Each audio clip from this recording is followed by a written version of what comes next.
Quickly deploying and advancing an initial attack handline is the single most effective life-saving action a fire department can perform. Once fire spread and smoke generation have been checked by the prompt application of water, all remaining fireground operations become safer and more routine. This video will illustrate techniques and procedures to help ensure your success in performing this most important bread and butter operation. There's an old fire chief saying, "The fire goes as the first line goes." It's crucial that the nozzle team advancing the initial attack handline understands the vital importance of their task and the techniques required for its successful completion. Ideally, the initial attack handline will be advanced by 3 or 4 firefighters under the supervision of an officer. This is rarely the case, however. As few as 2 firefighters may be responsible for advancing the first handline into the fire area. When fire areas are small, such as in most private dwellings, 2 firefighters can often get the job done. In the case of larger fire areas, additional firefighters will be needed on the first handline to ensure the success of its critical mission. Let's begin by outlining the positions of the nozzle team members. The first firefighter on the handline is assigned to operate the nozzle and is simply called the nozzle man. The nozzle man should be a capable and experienced firefighter with a can-do attitude. In the absence of an officer, the nozzle man sets the pace for the handline advance, decides when to open and close the nozzle, and where to direct the stream. The second firefighter on the handline is called the backup man. The job of the backup man is grunt work, pure and simple. He helps resist nozzle reaction forces, so the nozzle man can manipulate the nozzle and direct the stream with greater ease. Without a competent backup man, the advance of the first handline will be slowed considerably. The backup man should be close to the nozzle man as the line is advanced, preferably in physical contact. If the nozzle man moves the stream to the right, the backup man must swing the hose to the left. If the nozzle man moves left, the backup man must move right. If the nozzle man directs the stream up toward the ceiling, the backup man must keep the line low behind the nozzle man. The backup man should also strive to keep the hose behind the nozzle man as straight as possible. The nozzle man and backup man must work in unison. The backup man should constantly be aware of what the nozzle man is trying to accomplish and should anticipate the nozzle man's next move. One additional point. It is difficult for a nozzle man focused on directing the stream to be fully aware of all the dangers and changing conditions around him. In the absence of a supervising officer, the backup man becomes the eyes of the nozzle team and should be alert for fire rolling overhead, side rooms involved in fire, and other hazards that could trap or injure the nozzle team. If a third firefighter is available, he assumes the position of doorman. His function is to feed hose to the nozzle man as the advance is made. Normally, he should be positioned either at the first hose bend behind the nozzle or at the door to the fire area. But his position must remain fluid and is dictated by the size of the fire area and the number of bends and turns in the handline. Remember, the nozzle man sets the pace for the advance, so the doorman should not push the nozzle man by feeding the hose too fast. Since the doorman rarely will be able to see the nozzle man due to smoke and physical obstructions such as doors and walls, a good technique is to feed enough hose so a bow is created in the line. When this bow straightens out, it is an indication that the nozzle man is advancing the line. The doorman should then feed more line until another bow is created. The process is repeated as necessary. An alternative method is to fold the charged line over on itself and create a loop, which can literally be rolled down a hallway or even upstairs.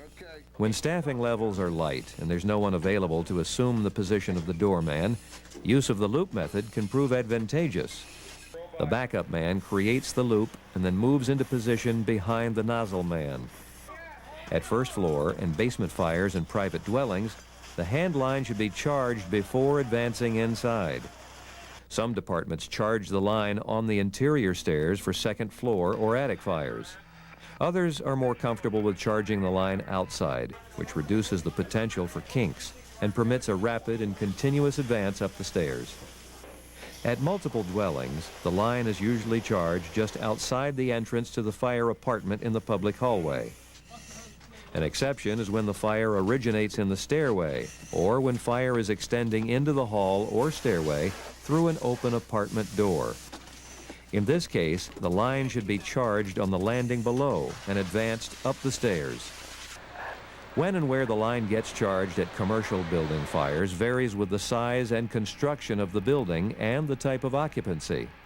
In every case, charge the line in a safe location, and under no circumstances should you enter the fire area without water. While waiting for the line to be charged, final preparation should be made for the sometimes difficult advance to the seat of the fire. The nozzle man should kneel on the nozzle to ensure the shutoff does not get kicked open by a passing firefighter. All members of the nozzle team should learn to don their SCBA facepiece and pull up their protective hoods with gloves on. Gloves are easily lost in the dark or in a hallway which rapidly fills with smoke once the door to the fire area is opened. Helmets should be placed between the legs or under a bent knee. A misplaced helmet can result in a significant delay. The advance should not be initiated until all members of the nozzle team are prepared. In the absence of an officer, the nozzle man should ask each firefighter if he is ready to go.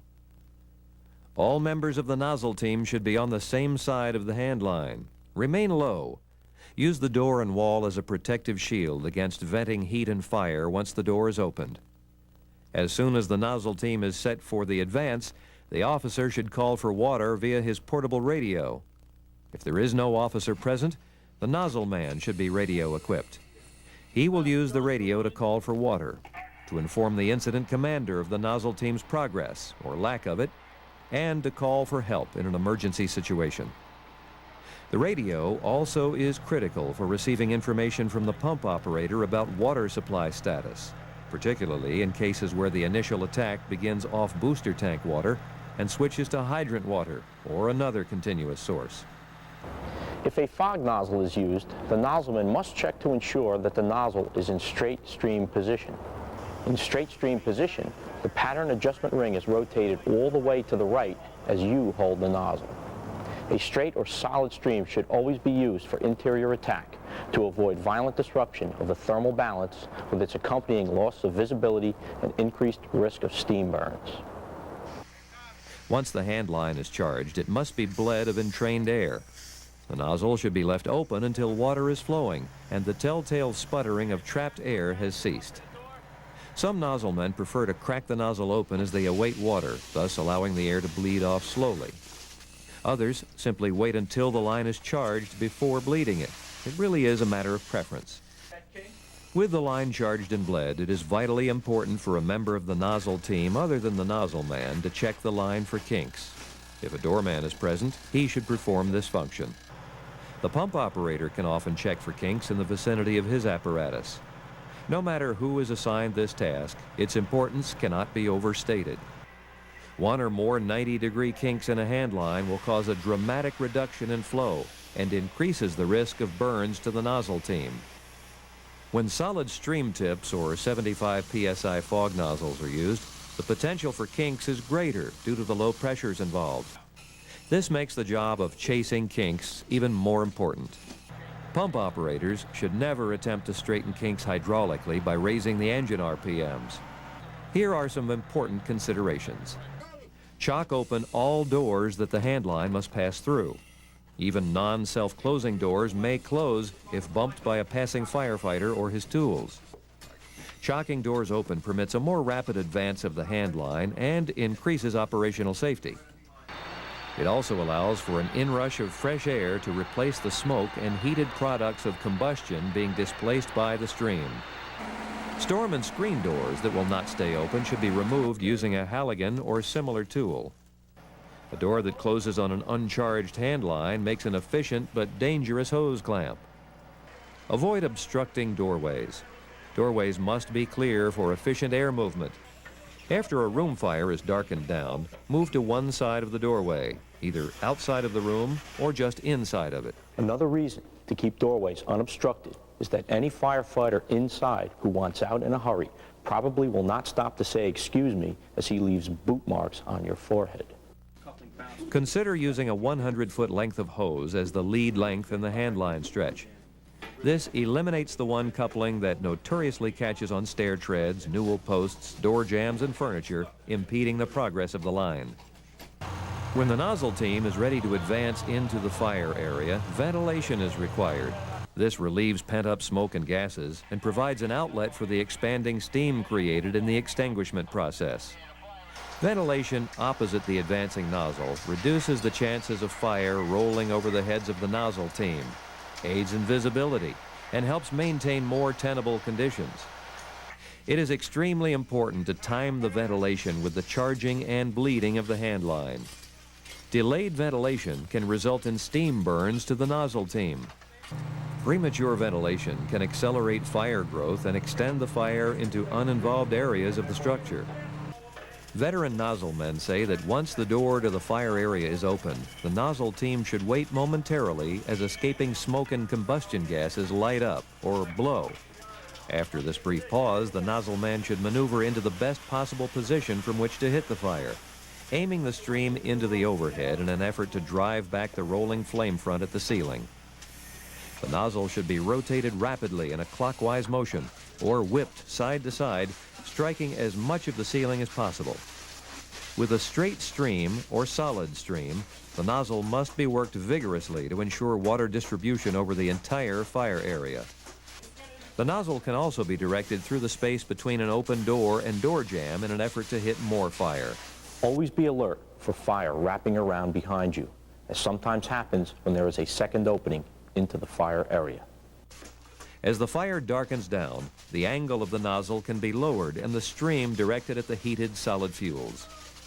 Sweep the floor periodically as you advance in order to reduce the potential for knee burns. Even with bunker pants, the knee is susceptible to burns as the fabric is stretched tight over the knee joint and heat is readily conducted through to the skin. In addition to cooling embers and molten plastics, sweeping the floor may also push aside glass shards and hypodermic needles. When advancing a hand line in a building under construction or in poor physical condition, move slowly and cautiously. Remember to sweep the floor. A change in the sound of the stream may indicate an opening lies ahead. Duck walk and extend one leg out in front, probing for holes, while keeping most of your weight on your back leg. The officer, if present, should remain mobile and use his light to find holes in the floor as well as other hazards.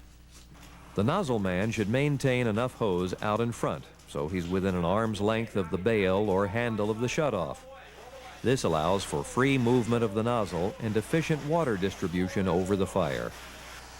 Some nozzle men prefer a pistol grip, others don't. With a 100 psi fog nozzle set to straight stream, a pistol grip can prove very helpful in resisting the nozzle reaction. On the other hand, a pistol grip can interfere with rapid nozzle movement because the firefighter's natural tendency may be to keep it close to his body. This should be avoided. By listening to the sound of the stream as the nozzle is directed out front and overhead, the nozzle man can tell if the water is hitting a wall or passing through an opening, perhaps a window, or a doorway to another room involved in fire. Finding a window opening is important and is done for two reasons. First, if an exposure is involved in fire, the stream can be directed across an alley or shaft to extinguish as much fire as possible. Second, the nozzle can be changed to a fog pattern and used to create an effective negative pressure vent, efficiently removing smoke and heated combustion gases from the fire area. Even a solid stream tip with the shutoff partially closed will move a significant volume of air. Here are some additional techniques to increase the safety and efficiency of any hand line advance. Use the long reach afforded by a straight or solid stream to best advantage, especially when moving down a long hallway with fire traveling across the ceiling towards you, or when fire is exploding out the front door of a house and rolling under the porch roof. If the fire's location is not evident on arrival or on opening the door to the fire building or fire apartment, move toward the area of greatest heat, all the while looking for the characteristic orange glow in the smoke near the ceiling. Listen for sounds of crackling and monitor radio reports from other firefighters. It's a good idea to turn your hand light off or direct it behind you so the hand light beam reflected off the smoke particles does not hide the fire's location. When using a nozzle equipped with a ball valve shutoff, open the nozzle all the way for maximum volume and effective stream reach. In many cases, the nozzle will be closed more often than it is open during a fire attack. Some fires allow for so-called hit and move tactics. Hit the fire, shut down, advance a little bit, and hit the fire again. Occasionally, the nozzle must remain open as the advance is made due to high heat conditions or a large volume of fire. This can be difficult and requires close coordination between the nozzle man and backup man. Remember, the safety of the nozzle team is the primary consideration. So if the nozzle must stay open, keep it open and cool things down. In the case of a cellar or basement fire, the nozzle team may have to advance down a narrow stairway through venting heat and smoke. For the nozzle team to avoid burn injury, the nozzle man and backup man must move down the stairs as quickly as possible. Heat conditions at the bottom, while severe, are much less punishing than at the top. Once the advance begins, the doorman must feed the line smoothly and restrain from pushing the nozzle man, which could cause him to trip and fall. After the main body of fire is extinguished and the fire area relieved of smoke and gases, the work of the nozzle team is still not finished. Ladder company personnel will be opening walls and ceilings, and the stream will be needed to wash down the bays and eliminate the potential for a rekindle. If the original nozzle team is fatigued, the incident commander should be prepared to supply fresh personnel, even if this requires calling back off-duty members or summoning mutual aid. Let's review the key points. At a minimum, every nozzle team requires a nozzle man and a backup man. The nozzle man and backup man must work closely as a team to ensure coordinated nozzle movements and a safe advance. All members of the nozzle team must stay low and to one side of the doorway to the fire area to help reduce the risk of burns. All members of the nozzle team should be positioned on the same side of the hand line. The line must be charged outside the immediate fire area. After the line is charged, it must be bled of trapped air. Before starting the advance, horizontal ventilation is required to relieve the fire area of smoke and gases and to provide a release for the steam created during extinguishment. The nozzle man or officer should ensure that each member of the nozzle team is ready to advance and all personal protective equipment is in place. A straight or solid stream should be used to help maintain the thermal balance. First, direct the stream at the ceiling, moving the nozzle clockwise or side to side. As the fire darkens down, the angle of the stream can be lowered. The floor should be swept as the advance is made to reduce the potential for knee burns and other injuries. After all visible fire is extinguished, the line should be shut down. This allows any remaining pockets of fire to light up for subsequent extinguishment and permits the smoke to lift. To help remove heat and smoke from the fire area, a fog stream or coarse spray stream from a smooth bore nozzle can be directed out a window opening. Much of what a nozzleman does is intuitive, based on experience gained through previous fires. When opportunities for fighting actual fires are rare, the only answer is training. Training frequently and realistically is essential for fireground success, and success in handling your bread and butter fires depends upon safely and efficiently advancing the initial attack hand line.